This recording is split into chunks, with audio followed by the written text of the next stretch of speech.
Question number 16 ये काफी आसान सा है। Find the equation of the curve passing through the origin. हमें एक इक्वेशन फाइंड करनी है किसकी? कर्व की, जो कि पास हो रहा है ओरिजिन से, मतलब वो पास हो रहा है 0,0 से। ठीक है, ये बात तो सिंपल सी बात है। ओके, आगे क्या बोल रहे हैं वो? Given that the slope of the tangent, slope of the tangent का मतलब क्या हुआ? dy upon dx, dy upon में dx। ठीक है, given that slope of the tangent to the curve at point x y. ठीक है, स्लोप ऑफ द टेंजेंट क्या है? एक्स वाई का, मतलब कर्व एट पॉइंट, पॉइंट हमें गिवन है x Y, is equal to, तो स्लोप इक्वल है किसके? Sum of the X equal to the sum of the coordinates of the points. तो एक्स कोऑर्डिनेट का एक्स और वाई कोऑर्डिनेट का Y, तो हमें ये मिला। समझ रहे हो इस बात को? अगर समझ में ना आया हो तो कोई बात नहीं, एक बार फिर से पढ़ो। क्या लिखा हुआ है, ध्यान से देखो। Given that the slope of the tangent, क्या हुआ स्लोप ऑफ द टेंजेंट हमारा? dy upon dx to the curve at a point x y. जो कर्व है उसके वो पॉइंट किस पॉइंट पे है, मतलब उस पे एक पॉइंट कौन सा है? X Y, is equal to the sum of the coordinates of the point. Point के कोऑर्डिनेट्स क्या है? एक्स एंड वाई है कि नहीं? पॉइंट क्या है हमारा? X Y. तो किसके इक्वल है? Sum of the coordinates of the point, मतलब x और y। ये क्या है? कोऑर्डिनेट है पॉइंट्स के, x और y। तो x प्लस y हो गया। सिंपल सी बात, जो क्वेश्चन में लिखा था हमने वो एज इट इज लिख दिया है। अब हमें क्या फाइंड करना है? हमें स्लोप दे रखा है, हमें फाइंड करना है इक्वेशन किसका? कर्व का।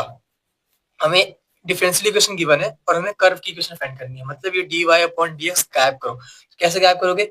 इंटीग्रेट करके। और वो कैसे करोगे? इसकी हेल्प से, क्योंकि ये फॉर्म बन रही है यहाँ पे dy अपॉन dx। यहाँ पे y है तो y को इधर ले आओ, तो क्या मिल जाएगा हमें? dy अपॉन dx माइनस का y equal to x। Same to same form बन चुकी है, ऊपर y है तो यहाँ पे भी क्या है? y। तो बताओ p क्या होगा और q क्या होगा? p होने वाला है जो y के साथ में है, मतलब माइनस का 1, और q होने वाला है हमारा जो कि इक्वल टू के बाद में है, मतलब x। ओके, अब इसके बाद क्या फाइंड करना होता है हमें?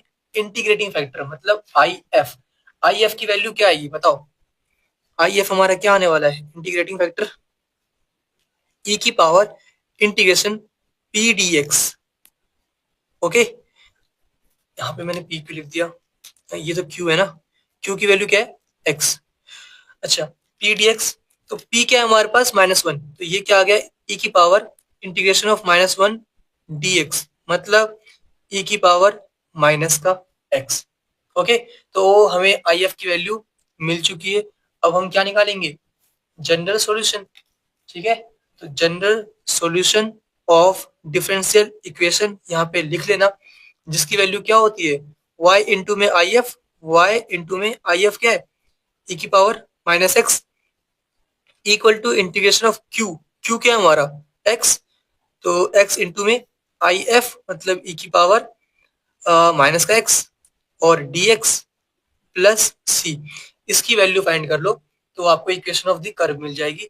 और कर्व में ये जो पॉइंट है 0,0, क्योंकि कर्व जो है वो इससे पास हो रही है, पुट करनी होगी हमें, और जिससे हमें सी की वैल्यू मतलब फाइंड हो जाएगी, हमारी मिल जाएगी। तो हम सॉल्व करते हैं इसे।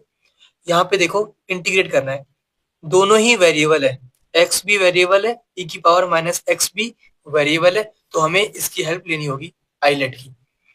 पहले इनवर्स आता है, फिर लॉग आता है, फिर अलजेब्रा आता है, मतलब ये हमारा पहले आएगा u, और ट्रिग्नोमेट्री के एंड में आता है एक्सपोनेंट, तो ये होने वाला है v। इंटीग्रेट करना हमें अच्छे से आता है, जिनको ना आता हो वो ये देख ले फॉर्मूला। पहली बार तो इसको देख नहीं रहे हो आप, बहुत बार देख चुके हो पहले भी। तो ये क्या आने वाला है? y इंटू में e की power minus x equal to u into में इंटीग्रेशन ऑफ v, u क्या है हमारा? x, तो x इंटू में इंटीग्रेशन ऑफ e की पावर माइनस एक्स। ठीक है, फिर dx माइनस एक बड़ा सा इंटीग्रेशन जिसके अंदर डिफरेंशिएट करना होगा हमें, किसे?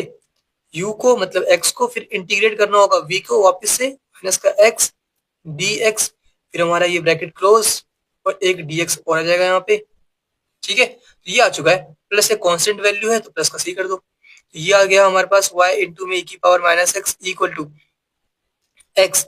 इंटीग्रेशन ऑफ e की पावर माइनस एक्स की वैल्यू क्या आएगी बताओ सोच के, तो ये कर लोगे इंटीग्रेट, मैं कर दूं या कर लोगे आप, e की power minus X D X, E की पावर माइनस एक्स को टी मान लो, तो माइनस एक्स को टी मान लो, तो minus x equal to t let किया ऑन डिफरेंशिएटिंग बोथ साइड, तो माइनस का d x equal to d t, तो डी एक्स की वैल्यू क्या आ गई माइनस का डी टी, इसको पुट कर दो, तो इंटीग्रेशन ई की पावर माइनस एक्स को टी माना है तो टी, और डी एक्स की वैल्यू क्या है माइनस डी टी, तो माइनस का डी टी, तो ई की पावर टी का इंटीग्रेशन क्या आएगा, ई की पावर टी ही आएगा, और माइनस भी है तो माइनस ई की पावर टी आ गया।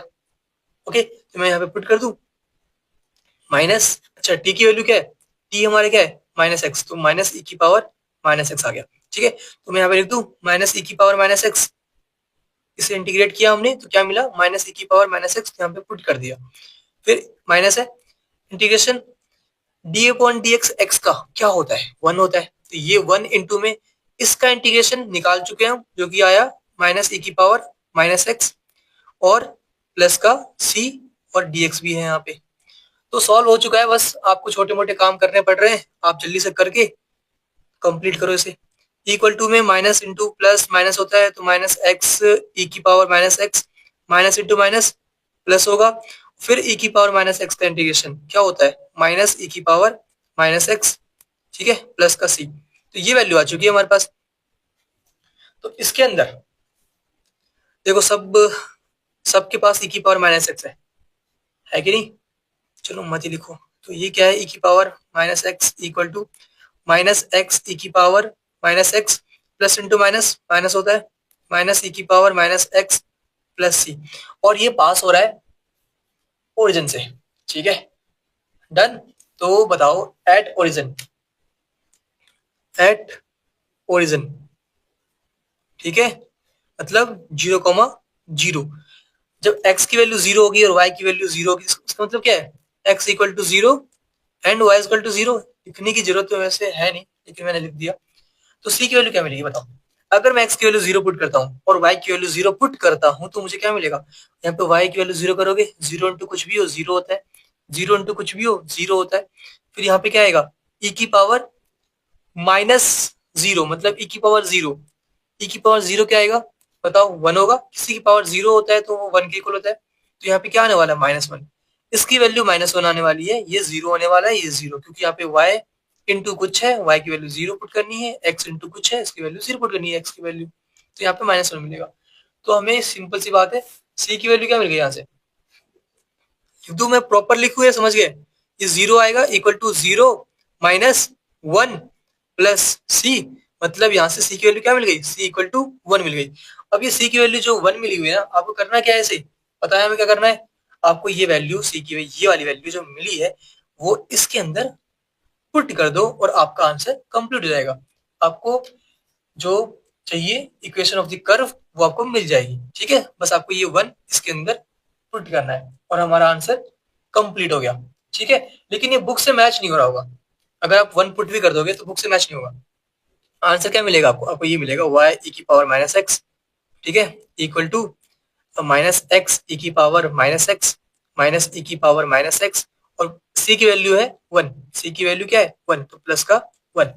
अब ये बुक में ये आंसर नहीं दे रखा बट ये सही है, अगर आपको आपको बुक से मैच करना है ना तो इस पूरे को e की पावर माइनस एक्स से डिवाइड कर दो।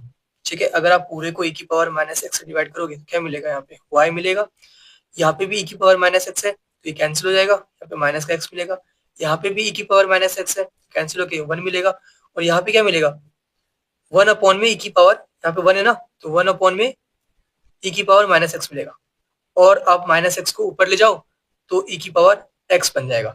ठीक है, नेगेटिव है पावर, ऊपर जाके पॉजिटिव हो गया, तो ये आंसर मिल गया। ठीक है, आपकी मर्जी है, ये करना है कर लो, इतना करके छोड़ोगे तो ये भी सही है, इतना ही करना था। ठीक है।